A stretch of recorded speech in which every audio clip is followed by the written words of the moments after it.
see, we're hoping to leave some time at the very end for questions. So thank you, Shyla, for recording. We are recording this one. Before we jump into the agenda, I wanted to just introduce a special guest to our meeting. Eric Argenbright is with Kansas Statewide Homeless Coalition. If you haven't met Eric, then I suggest you meet Eric. He's a great guy. Eric is going to be, he's on the agenda to talk about the balanced estate continuum of care later on. I figured I probably. And then I don't know if Shanae is on here yet or not, but Shanae Eggert will also be joining us. Shanae's the director over HMIS and coordinated entry. All right. I guess a housekeeping item is we've got about an hour and a half to go through the meeting, some material to share. So if you have questions, please put those in the chat. Shyla, myself, and Neil will be reviewing the chat for questions. We are not going to pause after each section to do questions. Instead, we will answer them throughout the meeting in chat, as well as at the very end during the Q&A section. We'll talk about it. Okay. So again, welcome everyone.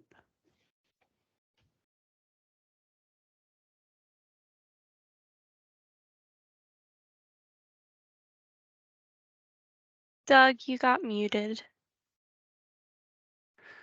Real quick, before we start in on the agenda, for those who are new to ESG, just a real quick, I'm the program manager. I am Doug Wallace. I also will be the program manager for the supportive services component of the Home Art program. Also manage the HMIS grant on behalf of KHRC.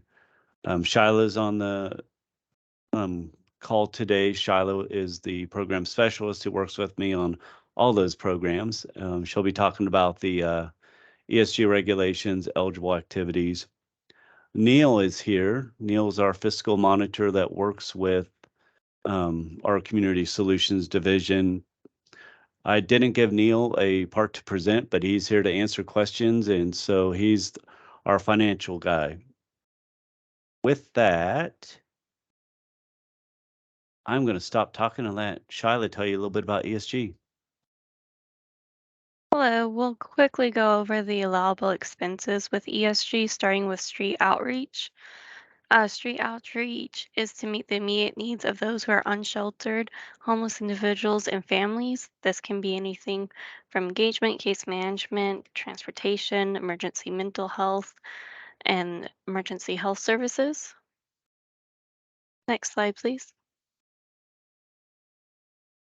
Allowable expenses for emergency shelter. I won't go through all of them, but there are essential services, operations, and there is renovation, but you'll see that's in red because that is for major renovations. Usually for the grants, we just don't have enough time for them. Doug, do you want to go over the renovation part since that's a little bit more yes, tricky? When we talk about renovation here, what's in red, we're talking about major renovations where you're really significantly changing the value of the unit. So if you're doing a major renovation or a conversion where you're converting a building into a shelter, just with these regular ESG grants, we don't have time to within the period program year. There's really not enough time to put together a project of that size. You got all the environmental review and other reviews together. So we have just made a decision internally that we won't fund any of these major renovations or conversions. Now, that doesn't mean you can't do minor repairs to your unit. It's just we're talking about those significant changes to it. Yes, thank you. Next slide, please. Allowable expenses for rapid rehousing and homeless prevention are going to be pretty much exactly the same. There are financial assistance costs, service costs, And rental assistance, short-term, medium, those are 3 months and 4 to 24 months. You can also do rental arrears, but that is a one-time thing for up to 6 months of rent in arrears. And I do want to point out with the the rapid rehousing, when you look at the financial assistance costs, I mean, the funds can be used for application fees, deposits, rent arrears, as Shiloh pointed out, utility payments, the rent assistance, but it also pays for service costs. And as you know, with ESG, with the rapid rehousing and homeless prevention, we do expect that there's some supportive services being provided to help that individual or family stabilize in their housing. So it can be used for those housing search costs and that case management. Legal services is only housing related. What's needed to get them into a place, what's needed to keep them in a place. Okay. Next slide, please. Okay. And homeless prevention will have a very similar of the same sort of rental assistance, service costs, and financial assistance. The only difference is that this is to prevent households from becoming homeless, whereas rapid rehousing is trying to help those who are homeless getting into housing. Next slide, please. For our ESG regulations and policies, we start at the top with the 2 CFR 200 Uniform Guidance, and then we go into the 24 CFR 576 Federal ESG regulations. We make our ESG policy manual for KHRC based off of those federal ESG regulations, and then we require subrecipients or ESG funded agencies to have their own policies and procedures related to ESG based off of our policies. Next slide, please.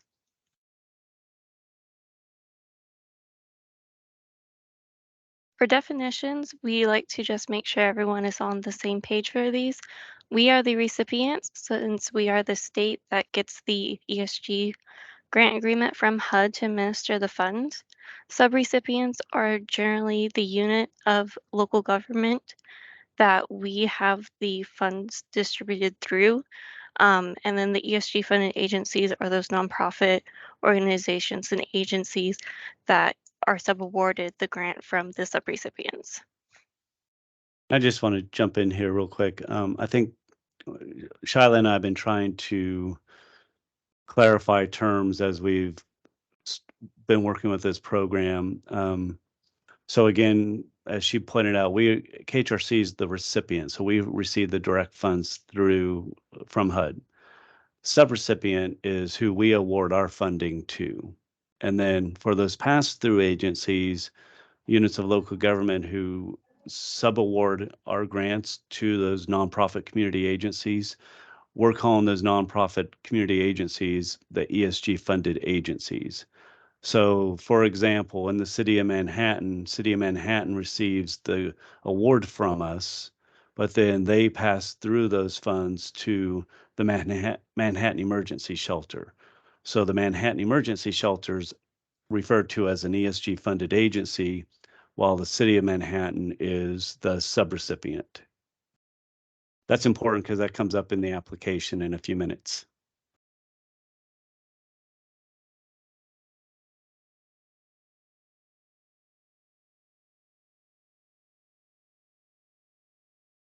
Thank you. The 2022 ESG handbook that has all of these regulations in it and policies and procedures is found on our website. We can also send you a link for it if you need it.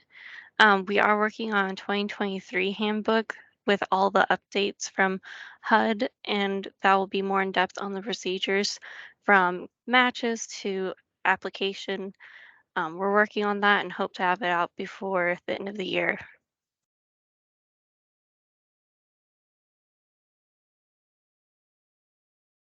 Now I'll turn it over to Doug. All right, I'm going to go through this real quick. We've talked about some of this already. So, grant administration requirements.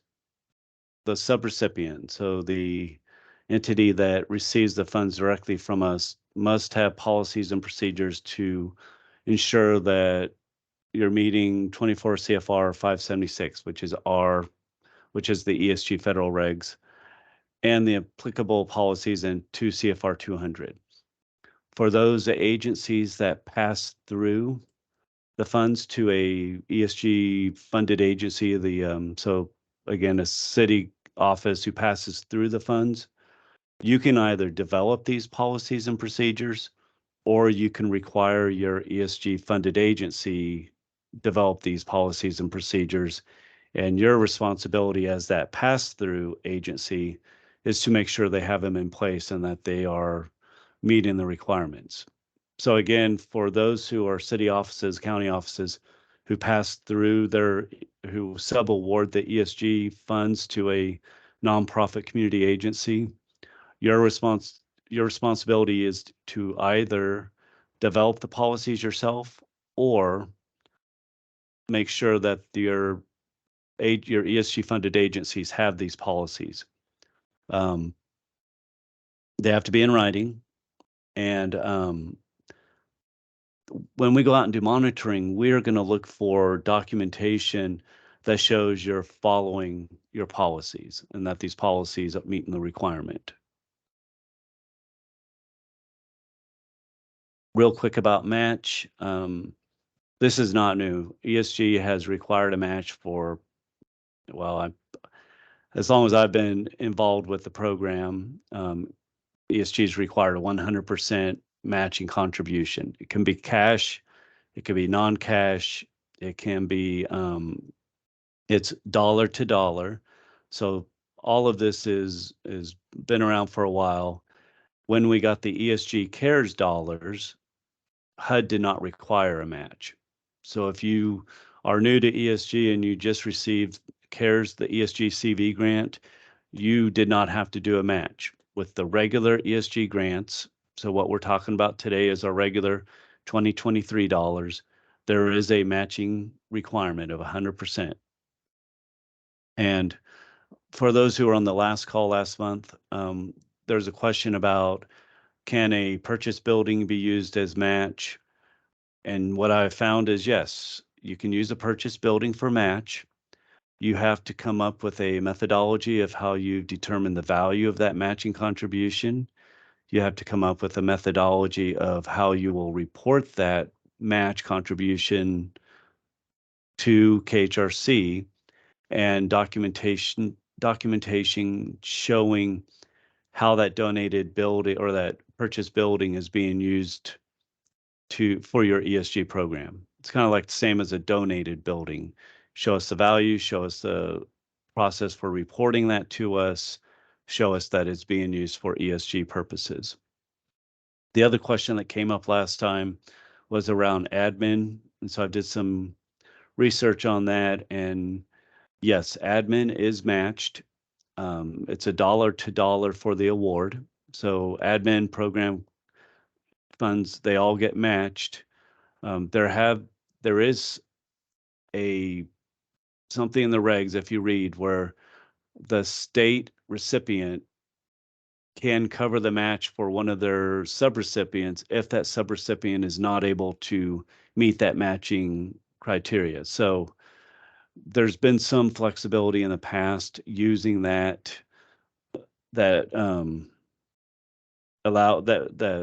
regulation that allows us to not require agencies who are not able to come up with a match. Again, the first 100,000 of our grants don't have to be matched as long as we pass that benefit down to the subrecipient agencies.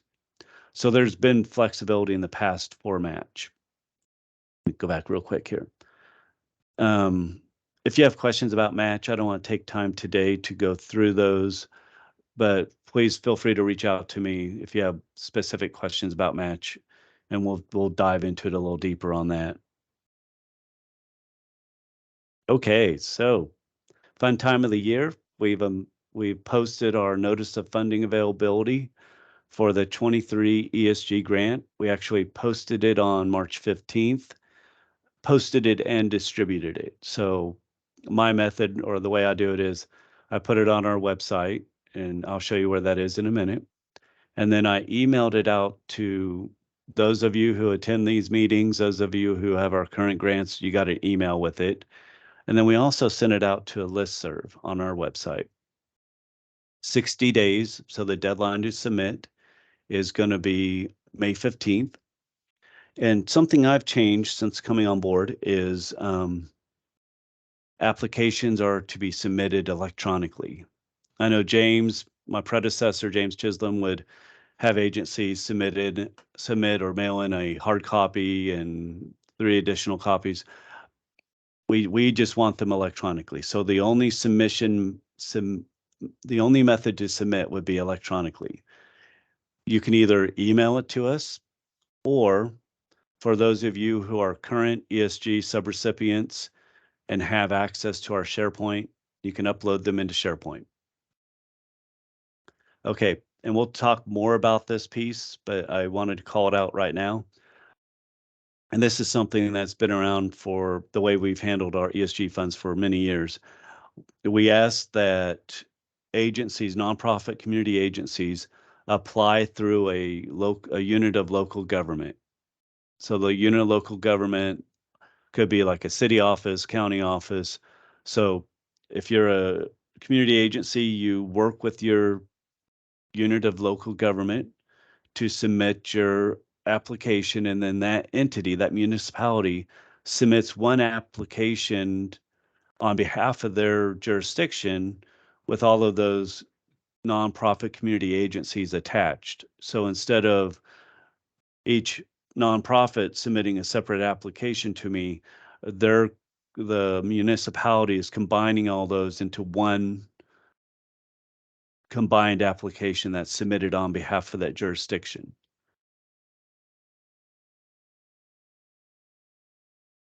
Okay, a little bit about our process. So we post the application. We ask that you submit it electronically. I will be forming a grant review committee, which will be made up of people who are familiar with ESG, of people who are familiar with fiscal side of things. And this review committee will review every application and will score it using a scoring sheet that we have, a matrix. And then we use that information to make our recommendations to KHRC's leadership. So it is a competitive process. The notice of awards will be mailed out or emailed out to the subrecipient agencies in June. I can't tell you an exact date because we don't know yet, but it'll be in June. It'll be before the July 1st start date.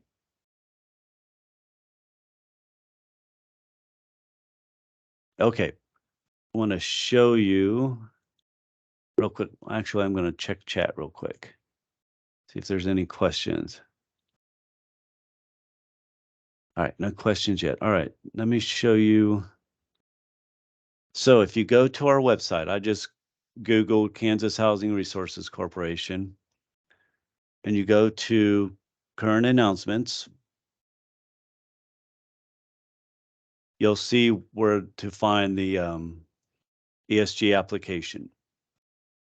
Again, electronically submitted by 5 p.m. on May 15th. We are expecting, I forgot to mention this, we are expecting level funding from last year. We won't know exactly because HUD hasn't given us our award, so that's subject to change. But at this point, we've not heard that things will be different, so we're expecting level funding to the award amount last year. You can email me, you can call me, whatever you want to do for questions. So here you'll find the application. You just click on that, and that pulls up the application, and it is a fillable PDF. Some of the feedback I heard last year was, let me get to questions, was it'd be nice if you were able to enter more information. So I struggled with trying to make it a Word document or trying to make it a fillable PDF. So we ended up making a fillable PDF. If there's not enough room, just add a page. And continue on a separate page. So you can add documentation to it.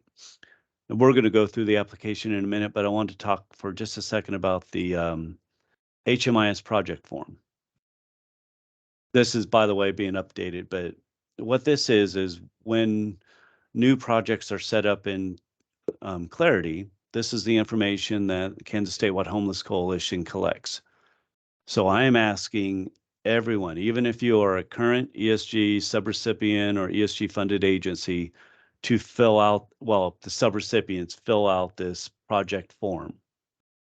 Actually, I take that back. The ESG funded agency, let me clarify, ESG funded agencies or subrecipient if you're providing the ESG service. So if you're providing an ESG service, we're asking you to fill out this form. Even if you have an existing setup in Clarity, we want this filled out for the new grant.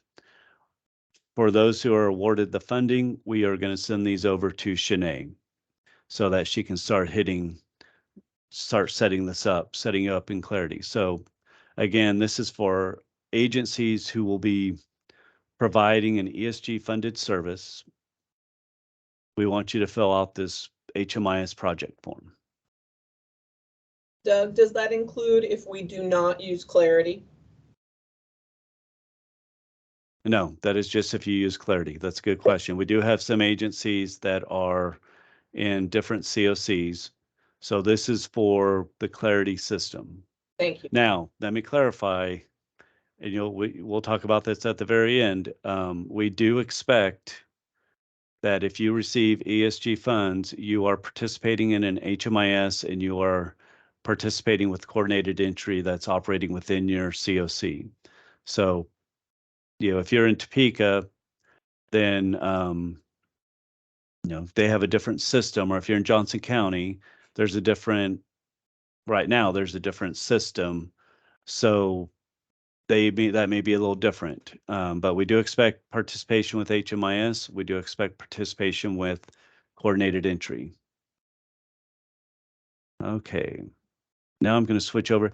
This is the application. I just put it in a PDF form so I can talk more about it and can click through it. So this is the exact same thing that you'll find on our website. So I want to talk for a minute about some of the changes. Again, we're looking at level funding, and this is not new, and it took me a minute last year to kind of get used to this, is that we're not able to reimburse you until HUD awards us our funding. So we can't reimburse you for your expenses that occur after July 1st until we get the money available to us.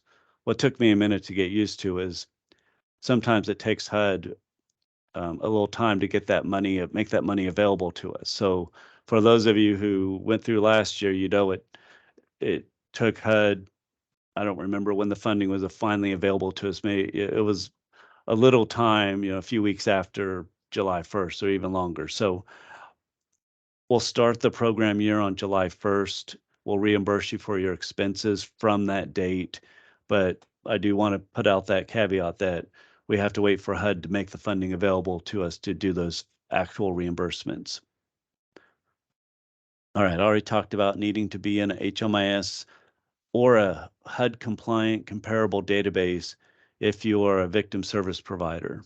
So we do expect victim service providers to enter data into a comparable database. I've said this a few times. Please make sure you're using the current ESG application. This application I'm going to show you is brand new. We've revised it. So I won't say that you can't submit an older one. It just will not be reviewed because the review score sheet will be set up to match the new application. So it'll get scored 0. So make sure you're using the current application and not an older version. We're asking for electronic copies. If you are not able to submit something electronically, or your system won't allow you to submit the large PDF, reach out to me and let me know about it. You know, we can make exceptions, but you need to communicate with me about that first. If you are current subrecipient, we want you to upload it into the SharePoint file. Now, this is one of the bigger changes is we have extended the program year to 15 months. Forever, I think since James started the program, or even before James, it's been a 12-month program year for the subrecipients, and then we will extend it as needed. We are going to start off with a 15-month program year. Our hope is that you'll spend all your funding down within those 15 months. And I guess that threw some people off a little bit with talking about the cap. This is actually not new. This is based in federal reg. It's I think it's 24 CFR 576.100. I think I'd have to look that up, but it talks about for the recipient agency, we are capped at how much we can allocate towards street outreach and emergency shelter, and that cap is 60% of our award that's the cap for combined shelter and street outreach. So the reason we are saying that you're capped, subrecipients are capped at that is, we're passing that requirement down to you to make sure we stay within that 60%. So again, the combined total for your street outreach and emergency shelter funds is capped at 60%. So again, that's not new. I've already been contacted about that. And the question is, well, what if we only apply for emergency shelter? How does that work? If that's the case, just email me and let me know so we can pass it on to the review committee. It's submit your grant as you were planning. If you are going to be above the cap, for example, the only project in your jurisdiction is an emergency shelter, just communicate that through email to me, and then we'll look at that during our review process. And so it's definitely possible. I'd say don't make that a barrier. We just have to pay close attention to making sure we as a recipient don't go over that 60%. Okay, and shelters, if you're getting ES funds, you have to do a ESG shelter habitability checklist. All right. One of the other changes that we've made is we've added more detail to the description, program description. We've added more of the background, more about the definitions, eligible cost. So let me double check. Are you guys seeing my PDF? Neil, are you seeing the right form? Yes. Okay. Yeah. Okay, thank you. Okay, so this is not new information. This is just, we've added more detail on the eligibility, on the background of KHRC or of ESG. We put in here about needing to go through a unit of local government if you are a nonprofit community agency, that there's an extension to 15 months. We do reserve the right to recapture funds if you are not fully able to expend your funds within the 15-month time frame. So Neil and I will be looking at expenditure rates throughout the year, and if it looks like you're not going to be able to meet to spend down your money, we'll be reaching out to you and we'll be talking with you about that. But we do reserve the right to recapture funds. And if you've been on ESG for any time at all, you know that our perspective, our decision is we don't want to give money back to HUD. So, you know, if you have ESG CV funds, you've probably heard from me or Shyla about every week this last month, because we're wanting to spend down our money. We want to fully expend our grants so we don't give anything back to HUD. Okay, expenditure limits. This is 24 CFR 576.100. Again, it's the combined total funds for the emergency shelter and street outreach is capped at 60% of the recipient's total award. That's what the actual reg says, is recipient's total award. We pass that down to subrecipients. Again, 100% match. we go into a lot of detail on eligible expenses, and I even put a chart in here looking at criteria for the different components. So for example, street outreach is to serve people who are in category 1 who are unsheltered, and category 4 who are fleeing a domestic violence situation. So all that's for your information to help you with your application. Now, I created a list of all the attachments that we're looking for, certifications and attachments. When I first put this together, I'm like, wow, that is a lot of attachments. But it is really not, there's only 3 additional ones if we compare it to last year's application. So the previous applications, these were spread out on different sections, different pages. I just put them all on one sheet to make it a little more convenient, so you can make sure you're getting everything in there. The ones that are new will be a section for subrecipients. I am asking for you to go ahead and submit your written standards. There's always been a certification that you have written standards or will develop them. But if I'm asking that you go ahead and submit your written standards to us as an attachment, and then that project setup form. The rest of all this, you've been doing already. You've been submitting them already. Okay.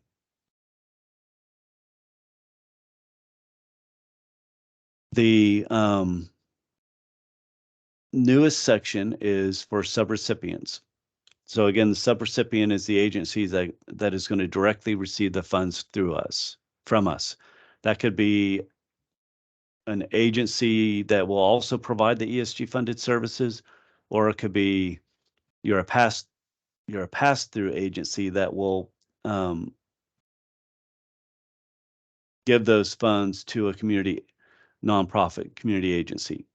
So subrecipient, we ask that you have your own section. You fill that out with your agency name, authorized representative. We're asking for the date of your last audit and if there were any findings. And I want to go back up here to the checklist because I forgot to point this out. I think this is different. Historically, we have asked for you to send us a copy of your audit. We don't need a copy of your full audit. What we need is schedule of findings and question costs, summary schedule of prior audit findings. So instead of sending us your full audit, just send us these 2 items: schedule of findings, question costs, and your schedule of prior audit findings. Hopefully that will reduce the burden on you.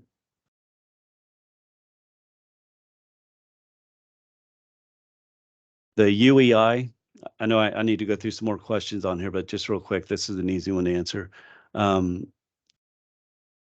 This is replacing the DUNS number, I believe. Yeah, sorry, Diana just got it before I got there. Thank you.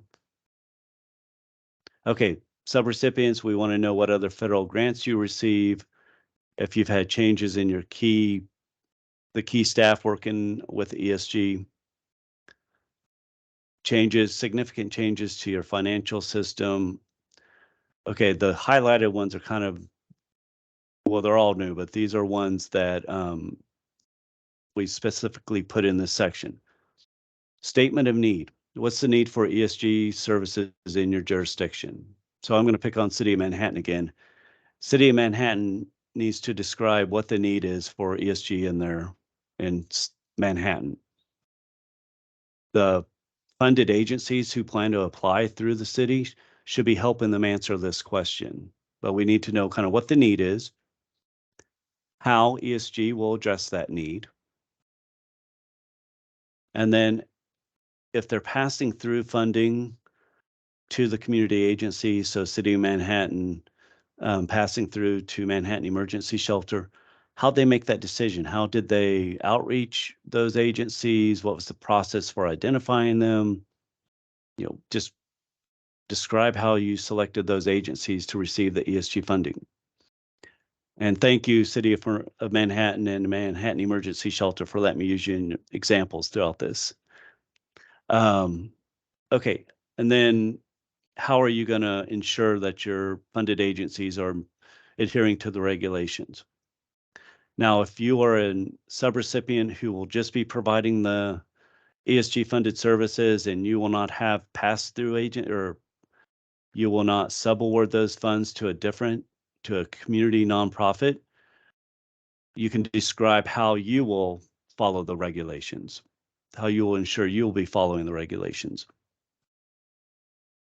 We want the total ESG request. So your agency, what component they're doing.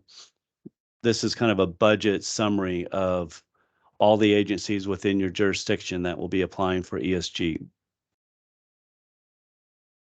This section is the same. We've had this on the application quite a bit, but we are asking for you to list proposed performance measures of what do you propose your outcomes will be for this project. These performance measures have not changed. They're found in our policy manual. We just want you to give us an estimate or your proposed outcomes for each of the measures that apply to your projects. Okay. So this is, if you're providing ESG services, you need to fill out the ESG agency application. So this could be either the community nonprofit that receives a subaward from a city office. You fill this out for each of those community nonprofits. Or if you are a subrecipient that will also be providing ESG services, you fill this out. So we have to have an ESG application for each agency that will be providing the ESG funded services. First thing, let us know if you're renewing. In other words, do you currently receive ESG funds? Or is this new? Are you new to receiving ESG? All the same type of stuff, contact information, contact like primary ESG contact, alternate ESG contact. A real quick, what is the category of the project? Who are you serving, basically? Are you serving people who are living outdoors or at a homeless shelter, those who are at risk of becoming homeless, those who are fleeing domestic violence? Program partnerships, this is not new. These are just expanded text areas, so you can do more to describe how you're partnering with community agencies. Talk about your proposed accomplishments. If there's any narrative you want to put in here to describe your accomplishments, but you can also plug the numbers in here. And then you sign and date it. This section is new. You'll hear me talk about tips in a few minutes, but make sure you answer the questions and you provide enough narrative to explain what you're requesting. So for example, if you're doing emergency shelter and you have an amount here in essential services and an amount in shelter operations, make sure you're explaining what you're planning to use, how you're planning to use those funds. You'll hear me say this in a few minutes. Don't assume that we know about your project. So use this as an opportunity to tell us how you're going to use the funds and make sure you're detailed in it so we have a good picture of your ESG project or your proposed ESG project. So all these are same things that you've found in previous applications, including the match. This is the form that you'll use, the match certification form. You'll use this form to report the match that you'll be contributing to your project. So the amount requested, how much are you asking for street outreach dollars, for example? How much are you going to be matching for that? It's 100% match, and then a description of that match. Now with match, you can either submit your match documentation showing that you contributed that match all at once. Some agencies will, once they get their award, they'll submit documentation showing they're matching that award, or you can do it every time you submit a reimbursement request, you can submit match with those reimbursement requests. Either way is acceptable, but we want to make sure you submit your match. This form is telling us what you will be contributing, the amounts, what that is, and it's going to be a real easy way to see when we look down at the total, the amount you're asking for in the ESG funds has to equal or be less than the amount that you're matching. So yes, you can give us more match than your award. We're happy about that, but you have to at least match the amount of your award. For donated buildings or for purchase buildings, when you're thinking about match, I recommend that you only match the amount that you're required to match. So because you can only use a matching contribution once, if you match your full amount of your building, then you're not able to use that again. So again, just match what you're required to for this award. Okay, so section agency capacity. You may recognize some of these questions. I've moved things around a little bit, but we do want you to talk about how your agency staff are participating in these different meetings, these different types of meetings. So like continuum of care meetings, the regional local planning meetings, state or local plan process, or homeless committees. So what's your level of involvement? How are you involved? How will you collaborate with the continuum of care? So how will your project collaborate with the continuum of care? Describe your experience working with the HMIS in your continuum. And then describe your experience working with coordinated entry in your continuum. So just let us know how you've done that you have been doing that. Number 5, how does this project address the needs of persons experiencing homelessness in your service area? This one should help answer the question on that subrecipient section, talking about what's the statement of need, what's the needs in your jurisdiction for ESG funds. So this helps answer that question. Describe your board of directors, the board of directors finance fiscal oversight committee. Make sure you answer this question fully. I've helped review ESG grants for several years. Before I started in this position, James would invite me to be a part of that review committee. This usually loses points when we review it because people don't fully answer this question. So 6, 7, and 8, make sure you fully answer those questions.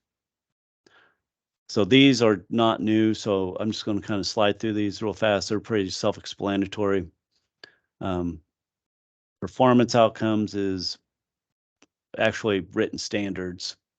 So these are required written standards. This is that certification form. So you'll sign this that you will have written standards and then also attach your written standards. Habitability, and so this is a certification form for the shelter habitability form. So if you're getting emergency shelter funds, make sure you are filling this out. And then I'm gonna go all the way down here to the bottom. These are just certifications. Make sure you have this filled out, a certification of local government approval. We have to have this for every application, that someone in the local office signs this certification form. So that's the unit of local government you're going through with your application, but we just make sure you get this submitted to us. Okay. Let me go back to the PowerPoint. I'm gonna check our chat real quick. We got about 15 minutes to finish things up. So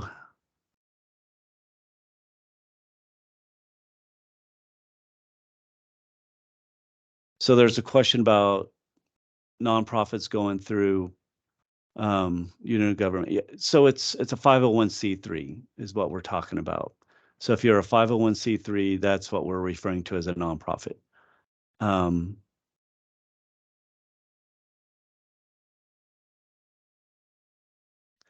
There's a question about if a family's staying in a hotel, if they're homeless or not. That depends. If they are paying for themselves to be in the hotel, they are not homeless. They're essentially housed, which I don't agree with, but that's how the definition goes.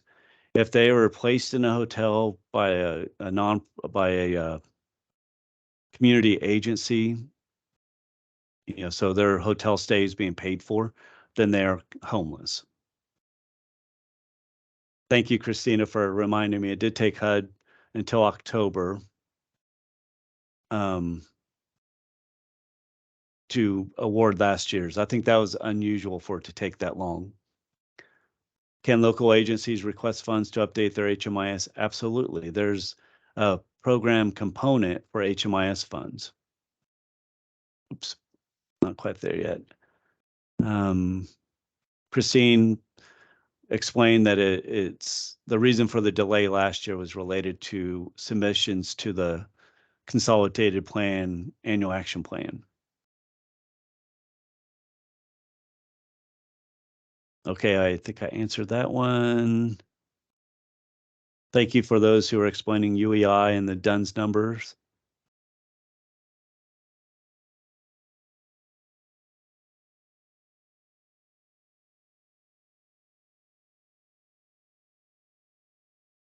Okay, there's a question about the municipality.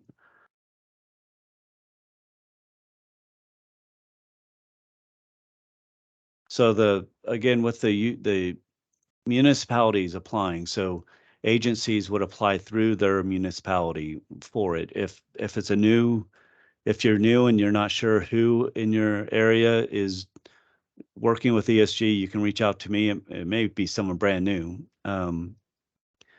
There are some agencies that have been given special approval to submit applications without going through units of local government. There's only a few of them, and usually it's because they serve several counties, and so it'd be too burdensome for them to have to go through a local county office or city office for all those counties. So we do grant some exceptions to that rule of going through the local municipality. I'd say if you have questions about that or concerns or just not quite clear yet, please reach out to me and I'll do a better job of explaining it. Renee, thank you. That is a great thing that I forgot to mention. Yes, you do need a letter saying that you're participating in those local planning groups, continuum of care groups. And in fact, that's why I invited Eric to come today to talk about what does that mean that you are participating in the balance of state continuum of care, because we do want you to be participating with the continuum of care. That is an expectation that we have. And so you do need to get those letters. Okay, just some general tips. Again, do not assume the reviewer will have prior knowledge of your project. So I'm still putting together my team. I usually try to pull someone on the team or one or two members on this review committee who don't work with ESG. So they're new. They don't know anything about your project. So when you answer questions, answer them as if you're telling someone brand new about your ESG funded projects. Fully answer the questions. Again, in the past, applications have lost points when we've done our review because the answers were just not very detailed. So fully answer questions. Don't leave blanks. I've written a few grants. I've reviewed a lot of grants. Don't leave blanks. If it doesn't apply, put something in there that says this does not apply. That way we at least know you didn't miss something. Collaborate with your unit of local government when you're writing the application. There's a section that they do that says statement of need and how the ESG funds address that statement of need. That information should in part come from the ESG funded agency. So you should be working together as you do your applications. Okay, I need to go to this section here in a second, but make sure all the attachments certifications are included. Make sure your pages are legible. With some of these things, we get a copy that's been copied and scanned, and it's hard to read. So make sure that what you're giving us is legible. And you are welcome to reach out to us to ask questions. I mean, it's not like a blackout where you can't contact us. I'll tell you, we're not going to answer questions about, we're not going to provide any guidance on how to answer questions. We're not going to help you develop your project, but we will definitely clarify pieces of the application. We'll help clarify regulations. We'll help explain some of these requirements that I've said. So definitely do that. Okay, before I go there, I need to go back to my application for just a second. I'll fix this, but I noticed this as I was preparing for today. Okay, here's your list of requirements. So I just said, make sure you have all these attached.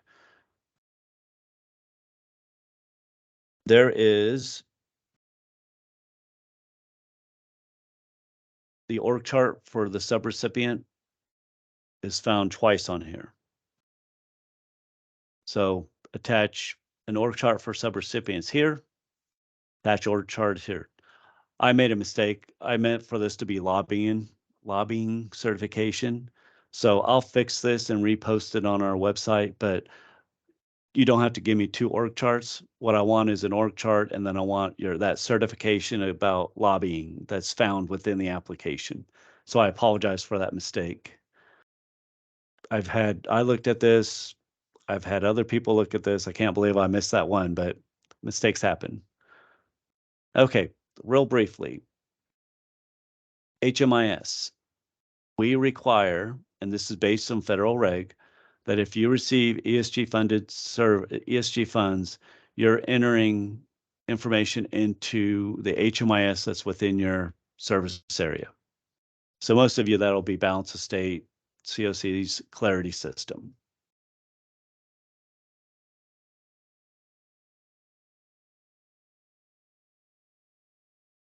Oh, let me go back here. If you have questions about this, reach out to me, or you can reach out to Shanae with the balance of state. If it's for clarity in the balance of state, Sinead'd be a good contact. If you have questions or who you should be reaching out to, give me a call, give Shyla a call. We can try to talk through it. If you're a victim service provider, we are expecting you to use the comparable database that collects all the HMIS data. Osnium, I can't say it, Oz is your comparable database. Coordinated entry. We do expect that if you receive ESG funds, you are participating with the coordinated entry system operating within your service area. And the balance of state, that system is built within Clarity. So we do expect that you're participating. According to the federal regs, this is just copied directly out of the federal regs, victim service providers may choose not to use the COC's coordinated entry assessment. Okay. All right, that was a lot of information. I'm going to stop sharing. I will say, I know the application seems long, but it's really, we've added some sections on for the subrecipient to kind of help explain or help justify the ESG funding. So at the very end, I would love some feedback from those of you who go through this process. If you have feedback on the application, Shyla and I are always looking to how do we improve our processes and makes things a little easier for you. I'm going to do a real quick check in the chat for other questions. Okay, Debbie asked who needs to provide the letters. The letters can come from Eric, representing the Balance of State Continuum of Care. The letter can come from the regional coordinators as well for the Balance of State, or the chair of the local group. but we are wanting to see that you are participating with continuum of care in some way, or coordinating with continuum of care in some way. Is the org chart required for the ESG recipient agency? We are only requiring the org charts for the subrecipients. They are who we are awarding our funding to. The org chart, to be honest, is going to be used later on as we're looking at, is there a proper separation of duty and things like that. That is a great question. Jason asked, could you see scoring from previous applications? I'm always hesitant to do this, and I'll be honest, I'm really hesitant because the score itself is only half of the equation, because we also discuss the scores when making our recommendations. So there's a discussion piece. But if you want to know how your previous application scored, reach out to me directly and we'll talk about that, and we can provide that information to you. But yeah, so the answer is ultimately yes, reach out to me, and I'll schedule a call with you to go over your previous scores. But again, just my caveat to that is the score is just part of it, because there's also a discussion piece, and then there's a discussion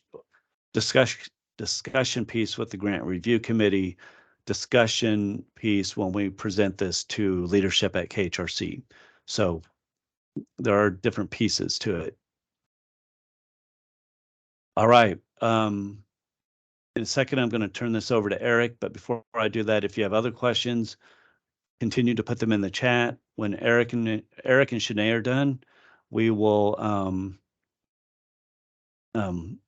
open it up for a Q&A. Who are the members of this one just came in, of the review committee? I'm still forming that review committee, but it'll be people who do not currently receive ESG funds. So I'll tell you that much is they will be non-biased. In other words, they will not be a current ESG subrecipient agency, and be on our review committee. So we don't allow that. Okay, Eric, are you on the call still? I'm right here, my friend. I'm right here. Can you hear me okay? I can. I'm going to go on mute and let you talk a little bit about participating in COC. Wonderful, wonderful. Well, I appreciate it. I'm going to try and make it as quick as I can and not ramble. For those of you who know me, I can do that pretty easily, and I'm pretty good at that. So, okay, so I just wanted to quickly kind of share with you all. I hope you're seeing my screen. My name is Eric Argenbright. I'm the Director of Community Engagement with the Kansas Statewide Homeless Coalition. We are the collaborative applicant for the Balance of State Continuum of Care, which covers 101 counties in the state, excluding Johnson County, Wyandotte County, Sedgwick County, and Shawnee County. So if you are based in any of the other 101 counties besides those I just listed, you operate within the Balance of State Continuum of Care. So as Doug kind of explained, there are just some expectations of ESG providers within the continuum of care when it comes specifically to participation within the continuum. So first off is that you need to be a registered member with the continuum. You must have each agency or each provider needs to have their primary and secondary voter identified, and you do that through your membership, through the membership application. All staff, the second part of it is that all staff who are involved in work within your ESG program that operates within the Balance of State Continuum of Care needs to have a membership application or needs to be a member of the COC. So that means that all of your case managers, your program managers, anyone who is working for the or working as part of that ESG program needs to have a membership application or needs to be a member of the COC. Number two is that we look at when we send our reports over to Doug, when it comes to this participation, we look for that registration. We also require that 80% that you participate in 80% of the COC monthly meetings that we have at which happen on the first Wednesday of every month at 10 a.m. We take roll and everything else. We do that through a poll. So that way we have it written and recorded and everything else on what agencies were there. Number 3 is that we look at 80% that you participate in at least 80% in standing committees, and these are standing committees that do not include Coordinated Entry System Committee as well as the HMIS Committee, because those are different standards for Coordinated Entry and HMIS. So you would need to make sure that your agency is participating in either the Equity Committee, the Membership and Nominations Committee, Performance and Compliance Committee, or Survivor-Centered Services Committee. So this is a requirement to be a part of one of these and to participate in these committees. The Performance and Compliance Committee is a little bit different because we do have certain regulations, because not just anybody can join in. We do have to have some regulations in there if you are a COC funded entity. And then Eric? finally, I'm sorry, Eric, does steering committee qualify for that 80%? if you're a part of the steering committee, it does. I Right, did thanks. leave the steering committee off of this list just specifically because in order to get into the steering committee, there's that one is even more exclusive than performance and compliance. But yes, we do count the steering committee as well.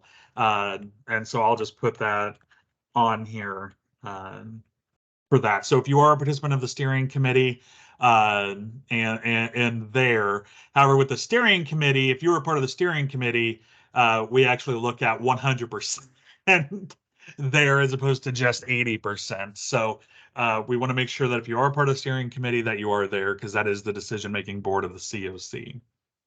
And then finally, you do need to be participating in the regional planning meetings that happen either monthly. Every region except for the Southwest region has a monthly meeting, but the Southwest regional planning meeting does happen quarterly. So if you're operating within any of the other 8 regions, you do need to be participating in those. And if you're looking for dates and things like that for when those are, it is up on our website at www.kshomeless.com, and you can find all of the dates and everything else, or you can reach out to me and there as well. Eric, I have a question. Sorry. Yeah, what's up, Chris? Does all the participants need to attend these, or just at least one at least one person from the Okay. agency, so the agencies need to, right? And that's the purpose of us having this registered membership, right? And so that way I can go back to our membership roll and look and see who is affiliated with what agency, right? Okay. And so that's the idea. Is that it just needs to be one person. So in your agency, you could have, for instance, a case manager participating in the committee, and you could have somebody else, and then you could have your program manager being in the regional planning meeting. Does that kind of make sense? Thank you, Chris, for that I just wanted to clarification. clarify that. But yes, we just need to make sure that the provider itself is attending these. Eric, Okay. there was a question in the chat that I want to answer real quick. And Okay. I put it in the chat as well. So the question is, if you're a pass-through municipality, so your city office that's passing the funds through to the nonprofit community agencies, does that municipality also have to be a member? My response is, as far as ESG is concerned, if you're passing the funds through to a community agency, you don't have to be that member, but your responsibility is to make sure your ESG funded agencies are part of that continuum of care. So in other words, you don't have to participate in COCs if you're just that pass-through agency, not just, but if you are a pass-through agency, but your responsibility is to require your ESG funded agencies to do it and to make sure they're doing it. Now, Okay, I would thank you. also like to, absolutely, but I would like to just plug in there that if you are a municipality, I would definitely encourage you to at the very least join our monthly memberships and also your regional planning meetings, because that is also, as we're writing letters and different things like that, if you and as this is where you learn where your needs are, right? This is where we do learn a lot about our gaps analysis that we produce every year. This is where we do that type of thing. So if you want to know what's going on in your community and your region and what things are, this would be the perfect place for you to be. And we want you to have you there. We cannot solve the problem of homelessness in Kansas without the municipalities. So Eric, while Doug said it might not be a requirement, we would definitely encourage and request that you do join us. I think that well said, and definitely, I don't want to understate the importance of being at the table and collaborating with the others who are part of that COC. So definitely, please don't hear me say don't be at the table, don't participate. It's just with the ESG requirement. That's what I was saying. But we definitely want you there. We want to hear your voice with those planning meetings. And if you have any other questions, you're more than welcome. I get lonely in my little office down here. So give me a call, give me a shout, anything you want to do. I'm here and available. Usually it's only Casey Brown that calls me. So anyone else, give me a call. All right. Thank you, Eric. Any questions for Eric before we move on to Shanae? All right, so I invited Shanae to come and talk about, well, she could talk about HMIS or coordinated entry, but I did ask her to come talk a little bit about what it means to participate in coordinated entry and to answer questions about that. So Shanae, are you still on the call? Hello, Doug. Yes, I am. Hi, thank you. All right. Thank you, Doug. Hello, everybody. My name is Shanae Eggerts. I am the Director of HMIS and Coordinated Entry at the Kansas Statewide Homeless Coalition. We are the HMIS administrator for the Kansas Balanced Estate Continuum of Care. KHRC is the HMIS lead, but we do all the ground level day-to-day administration of HMIS. We currently use the BitFocus Clarity Human Services platform. They are our vendor, so we use that database system. We also will be the HMIS lead agency for Johnson County. Johnson County will be transitioning over to BitFocus Clarity Human Services over the next few months, and we will be assisting them with that transition. So we're pretty excited to have them on with us. And so definitely in the future, over the next few months, if you are part of Johnson County, feel free to also reach out to us if you have any questions during the transition phase. So we currently, I want to start off with our assistance portal. So we have a KSHC assistance portal that we just recently launched. And so I'm putting that into the chat right now. So that is our sign up page or login, and then you push sign up if you're not a current participant who might want to submit things through that portal. We accept tickets for HMIS and coordinated entry related items that will begin all the way at your program startup, your operation, your administration. If you're in coordinated entry, if you're requesting referrals, if there's something wrong with the data system, literally everything regarding the operation of the system and your interaction with it. If you have questions or if you need access, everything will go through that portal. So please feel free to sign up for an account so that you could submit tickets as needed. So we system for the Kansas. Oh, can you guys still hear me? Okay, it said my mic shut off. So we manage the coordinated entry system for the Kansas Balanced Estate Continuum of Care, and that system is located within our HMIS system. So, however, we do have different types of participation in coordinated entry. We do have case conferencing that happens outside of coordinated entry, where we talk about everybody who's on the list. We send referrals from those meetings. Each of our 9 regions has their own meeting set times. All of that is located on our meetings page on our website. That link is being added to the chat now. When your region is meeting for coordinated entry, that is the times. We have everything posted. So is there any specific questions in regard to the coordinated entry system right now? Feel free, add it to the chat. I got my eye on it.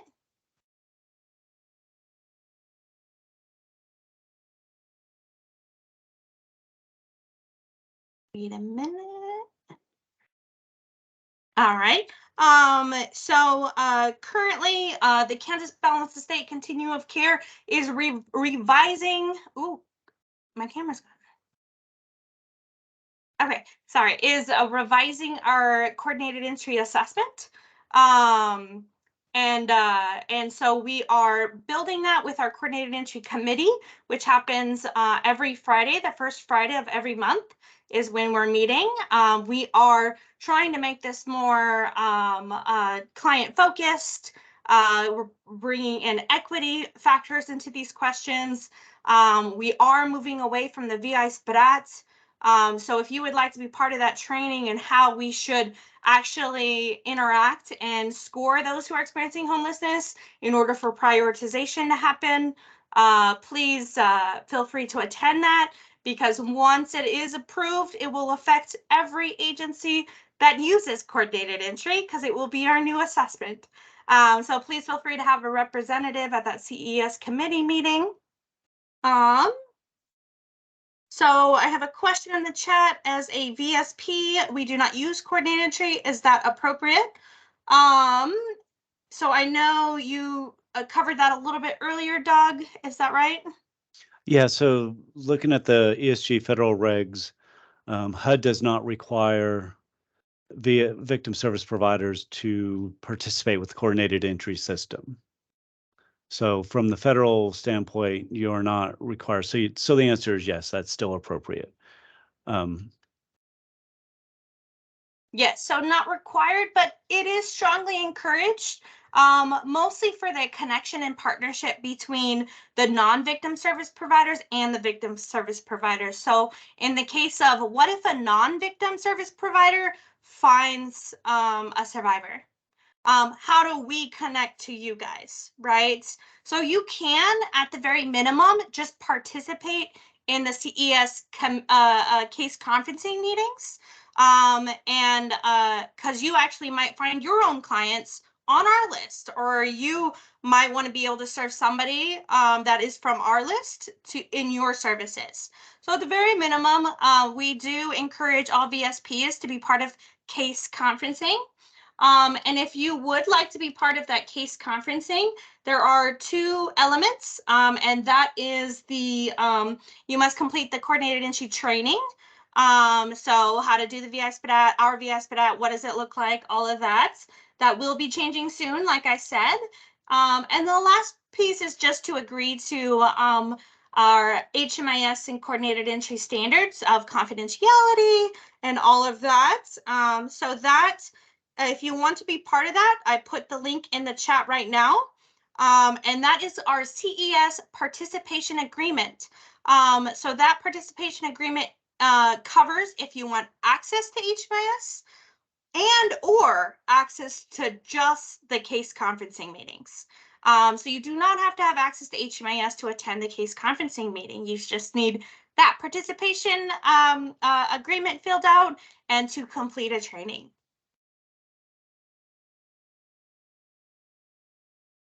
Right. Thank you, Shanae, for that good explanation. You're welcome.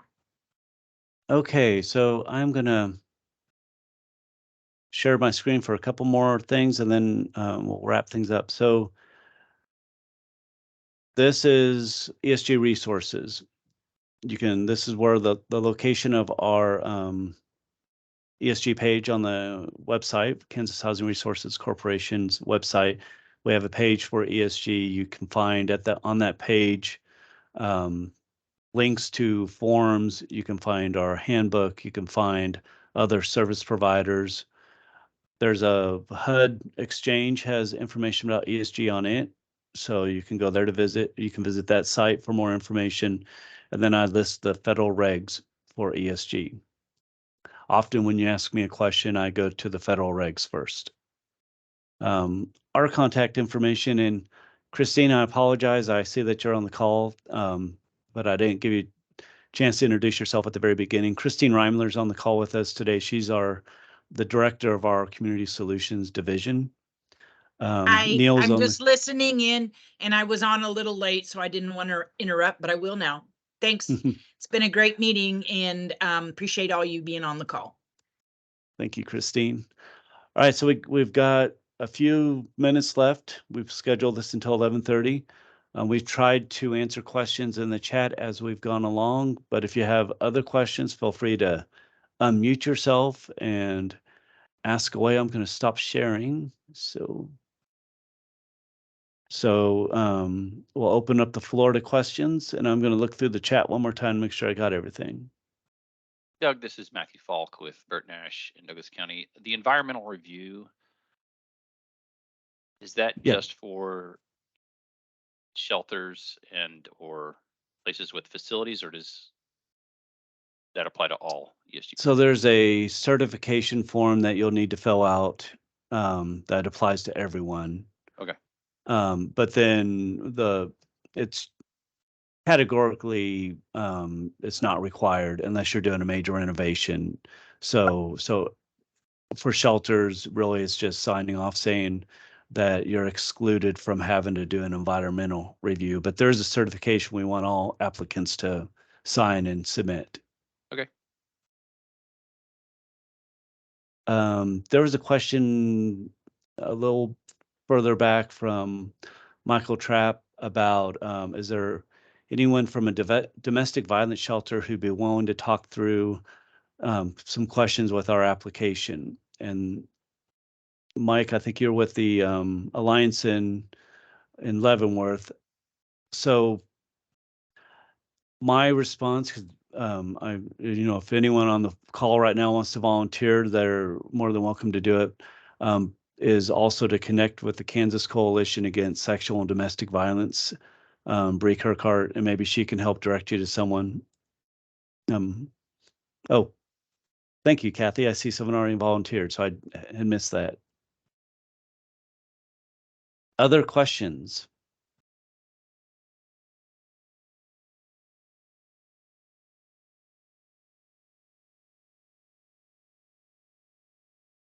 So I would again say, once you get started with this, if you have questions about ESG in general, if you have questions about what we're looking for, or you need clarification on ESG regulations or requirements, feel free to reach out to Shyla or myself. If you have questions about the application itself, it's just kind of confusing, try to provide a little clarity on the application.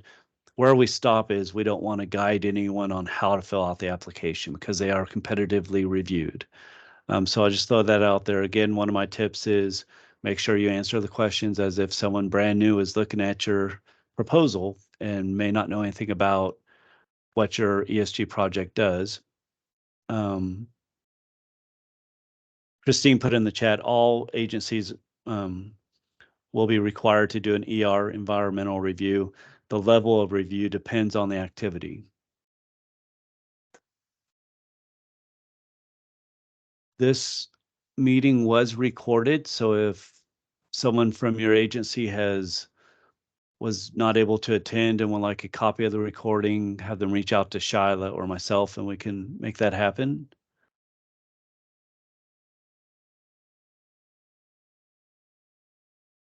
All right.